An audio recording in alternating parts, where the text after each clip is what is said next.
Hello, everyone. Thank you very much for being online tonight. I originally I was talking, or the description of this masterclass online was all about saying no and the power of saying no, and of course. A little bit about boundaries, but given that it's the first weekend in July, and we just started the new financial year, and I'm not sure if some of you are or not, but I know for sure that some of you are working on a financial year basis. It's the right time to talk a little bit about reviewing. So hence. Please forgive me for this, but I changed the topic because I thought it is a little bit more relevant. And it is one of those topics that no one really likes to talk about because it's a little bit on that side of, oh, really? Do we do it? What does it mean? And there's a bit of fear around reviewing, but I do find that there is a big power in reviewing. Now, if I move to the side, you will see a little love heart there.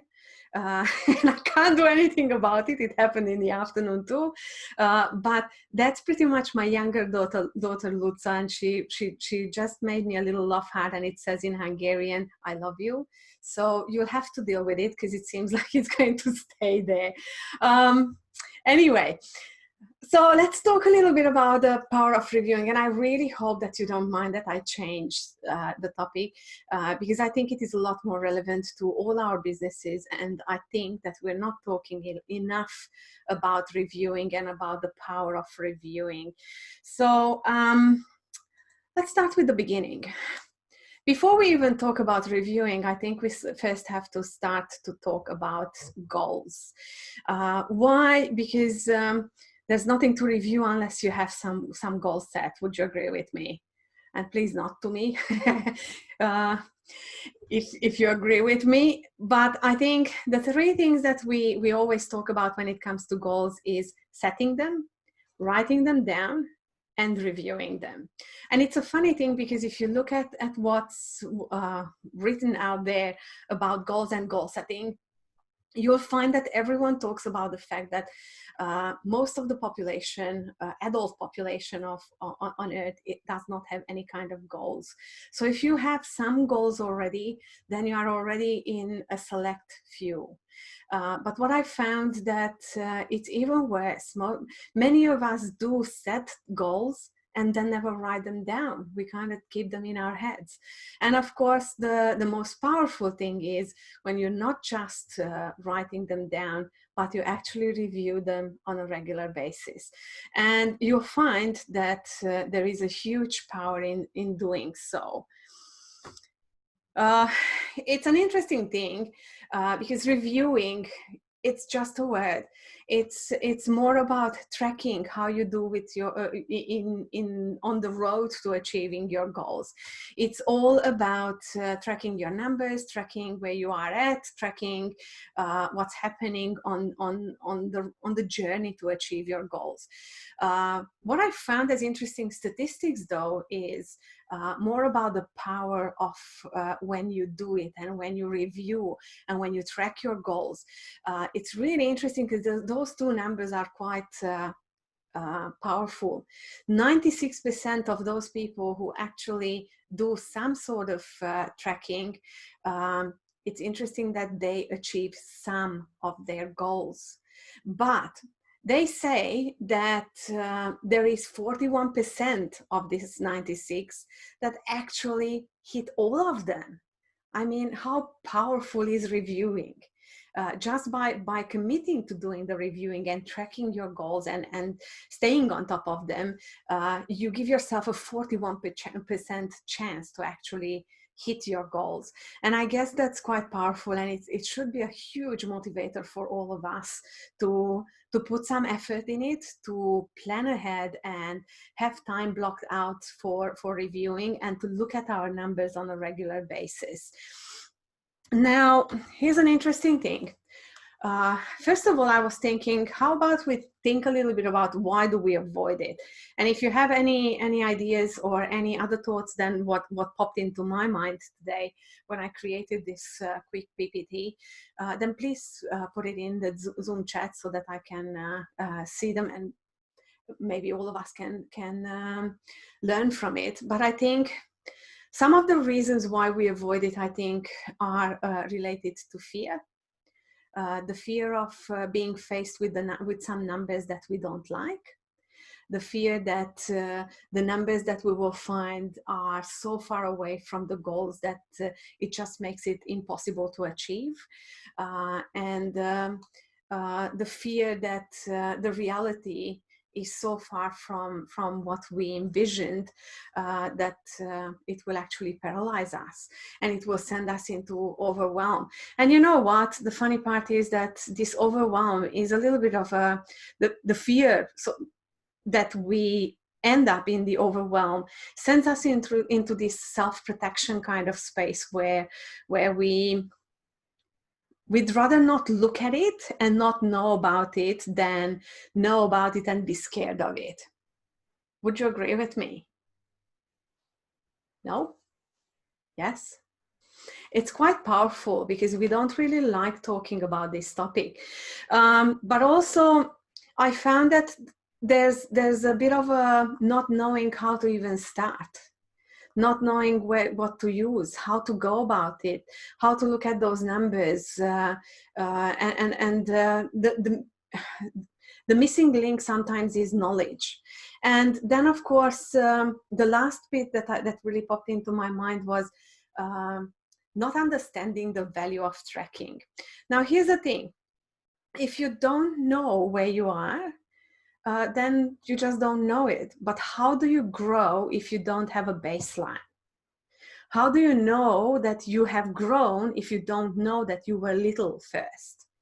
So having those tiny little numbers and working out, let's say, a couple of dollars hourly rate, and yes, you might be smiling and laughing, but it's true, it happened, and we all start there. Is actually a great base, because next month you might say, oh, my hourly rate increased by a couple of dollars, and that's fine. That's growth. That's documented growth.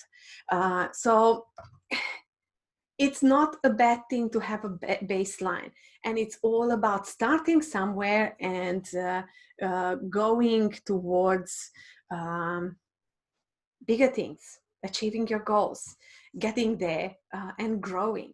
Because in the end, without numbers, you don't know where you are at, and it's hard to grow without knowing where you are growing from. So I definitely think that it's something that you should think about, and you should consider, why are you afraid to actually review, if you are afraid of the reviewing. But then why?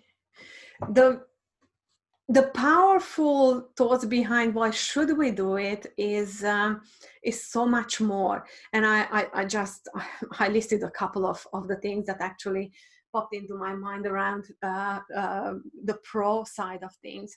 But there's so much more that you could actually add to this list. Because the moment you start reviewing, and the moment you start looking at your numbers and at your business in general, you gain clarity.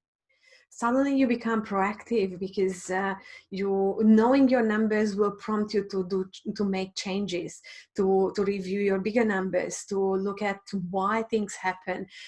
It can do so much more than just gaining clarity. So it sends you into this proactive kind of space where you start looking at everything from a different perspective. And then, of course, the other big thing that comes out of reviewing as a positive is overcoming problems before they even occur. So, for example, if you constantly see that you fall just a little bit behind the line and just a little bit behind your weekly goals, then it should prompt you to think about it. It should prompt you to look at everything from a different perspective and see, why does that happen? Is the goal too high? Or could you do something differently? Or what's happening there? So it actually helps you overcoming problems as they occur, or sometimes even before they occur. But also, keeping track of your goal helps you actually hit the goal. Helps you by showing you how you can plan the best possible way towards achieving your goal. So there's so much more to it. So it's really worth spending some time untangling those numbers and making it relevant to time and to your plan, so that you hit your goals and you are on track. And of course, the plan is crucial in this whole thing, because the plan needs to change as your goals change and as your focus is changing. And I guess this year is a great example to this. I mean, I'm pretty sure that many of you had some big goals for this year, thinking that we're going to go places, and then we had to realize that this COVID-19 did send us in a different kind of space. So it's really worth thinking about it and looking at it. So what do we need to do, you might ask? Well, first of all, you need to work out a baseline. You need to know exactly where you are at, and what are your base numbers. You need to know your conversion rates or work them out. And if you haven't been in business too long enough, then make sure that you reach out to someone in your industry or your upline if you are in direct sales, and just use some baselines that are not necessarily your personal baselines. But once you have some sort of numbers that you can refer to, then you can actually start looking at your own numbers, and after comparing them to the baseline, you can change the baseline to the new norm, which is your own norm.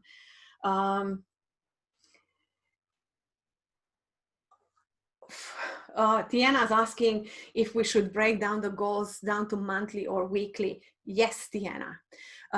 And why? Because looking just at the bigger picture will not help you get there. Breaking goals down to the weekly chunk will help you work out what needs to happen on a weekly basis to get there. So you don't end up having a big surprise, let's say on day 76, that you are still only halfway through to the goal. Does that make sense, Tiana? So there's a reason why the quarterly goals are so important. So when it comes to chunking these things, I always say, start with the end in mind, but then work back to front and front to back, because it only works like that. And if you have been using the planner, then you know that I always say that you have to look at your year at glance and first work out exactly how much time you have at hand, because there's no 2 months that look alike. Some months we have 3 weeks, some months we have 4 weeks, some months we have school holidays, so we have maybe 1 week, productive time. So it's really important to have clarity around your goals, not just on a yearly basis, but then on a quarterly basis, monthly basis, and then on a weekly basis, because otherwise you cannot have a realistic action plan. You will obviously make less calls when you have just 1 working week than when you have 4. Would you agree with me? Yes? No? So it's obvious that you cannot set realistic goals unless you know exactly what needs to happen down to the week. So just make sure that you do it.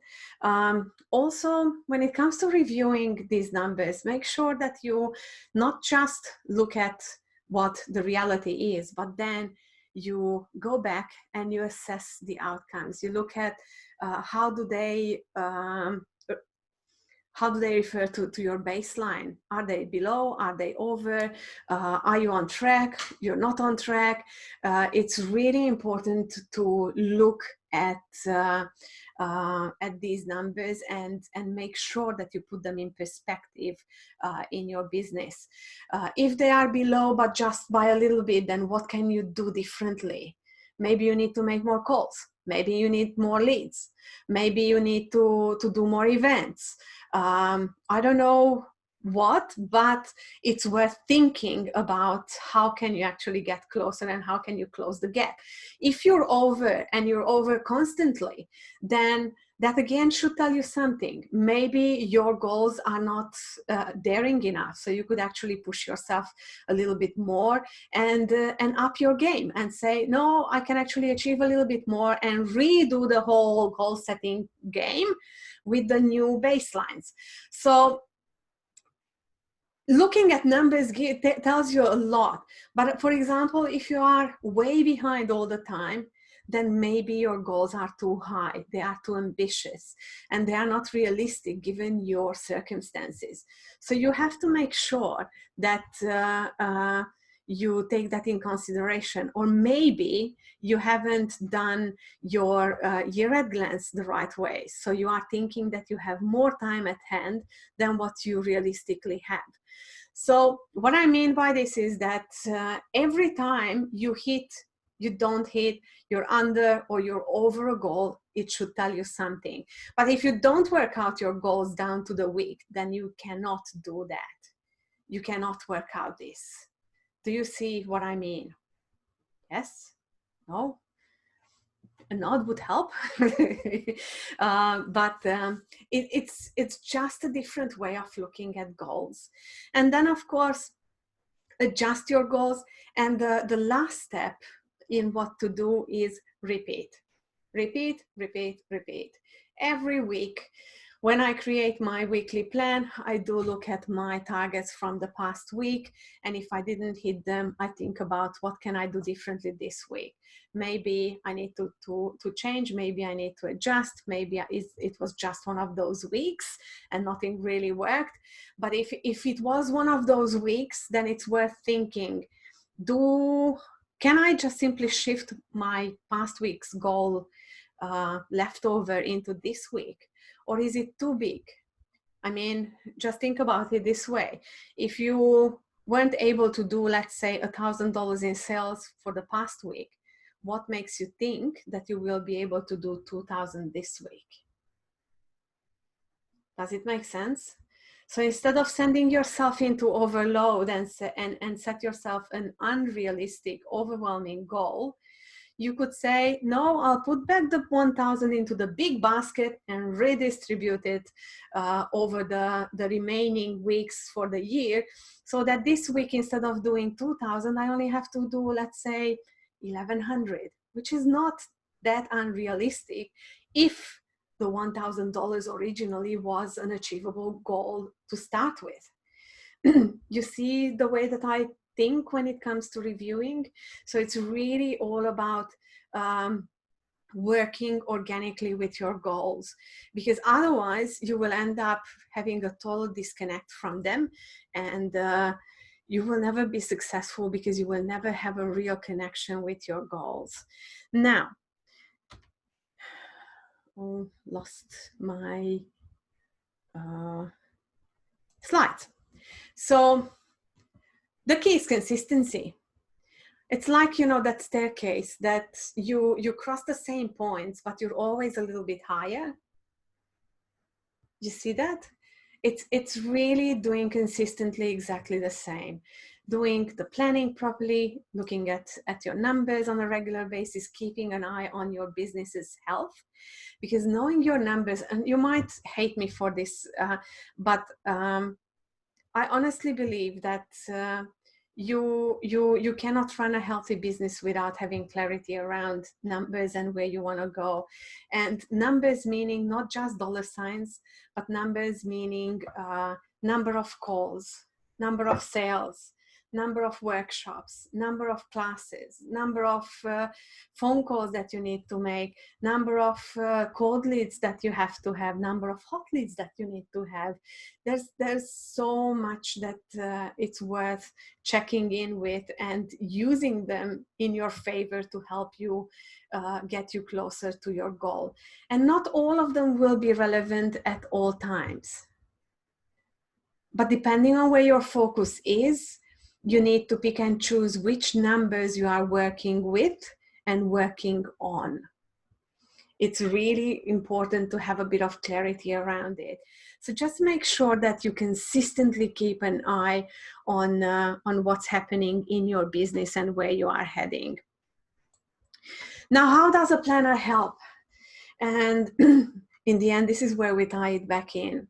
If you are already doing the right thing with your planner will keep you on track with time and how these goals relate to your available time and how much time you have to make available for those income producing activities. We all know that spending time on marketing and creating amazing social media posts is important, but it's not as important as picking up the phone and actually asking for the sale. Doing an amazing post will not bring you the same success as actually actioning some of those leads and making sure that you get new customers, you take care of your existing customers, and you are servicing your customers. So I strongly suggest that you need to take a look at what are those activities in your business that actually are billable, that will bring you money, and you're not just doing them for your own soul and pleasure and fun. Yes, I know the creative side of things is very important, but there has to be some sort of balance in your plan, in your weekly plan when it comes to this. So you have to have enough hours planned in the week to bring in the dollars and to bring in the sales that you need to have. So the planner is the key accountability tool, and you'll hear me say this a couple of times tonight. Your planner, if it is done properly, is your best accountability tool. If you stop at the beginning of the week or end of the week, depending on where you do your planning, and you adjust your previous week to what really happened in the week and not just say, oh, that was the plan, you will have invaluable information. The planner will tell you exactly how many hours did you really work, how much time did you spend on each area of your business, and how does that relate to your goals. Did you achieve them? You didn't achieve them?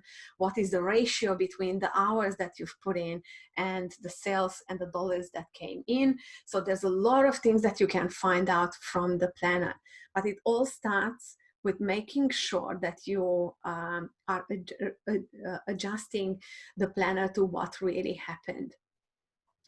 So how do you do that? First of all, you go from big to small. So as I mentioned a couple of minutes ago, make sure that you're not just set your goals, but you actually record it in your planner. And this is where the Ant Planner really takes you on a journey. And for those of you who already use the Ant Planner for a couple of years, you might have just skipped the front of the planner thinking it's too hard, or it's not really relevant, or how does that really help me? I just need the weekly view or the monthly view. I would strongly suggest that this year, make a difference, do a change. Just follow the system that the planner offers you, and don't skip a page. Don't leave anything empty. It doesn't matter how small you start. It doesn't matter how much you write in the beginning, but start with using the planner at its full. What that means is do your year at glance, create your vision board, write down your yearly goals in the yearly goal setting section. It's not to set the goals, it's literally to record your goals, and then break them down into quarterly goals. And as if you have an Ant Planner, then you'll notice that there's a reviewing sheet on the right hand side of the quarterly goals. So make sure that you do that review. It doesn't have to be extensive, and you might find that it's not enough space. In that case, grab a notebook and write down all your thoughts. Work out what really worked, what didn't work, how can you change, where do you need help. Get some help if something is prompted, and you have that light bulb moment that goes off and says, oh, but I need help with marketing. So who can I ask to help me with it? Make sure that you don't leave a page empty. Then, of course, once you've done that, set your monthly goals or monthly focus, and then set your weekly goals and your weekly focus.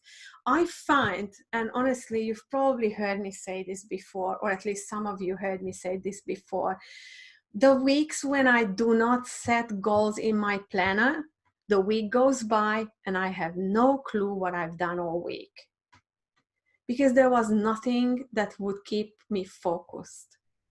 It's really powerful. Make sure that if you find yourself on Tuesday that I didn't write anything and I have no clue where I'm heading this week because I have 2 kids at home screaming, the TV is constantly on, I can't really focus on business anyway, so what's the point in doing it?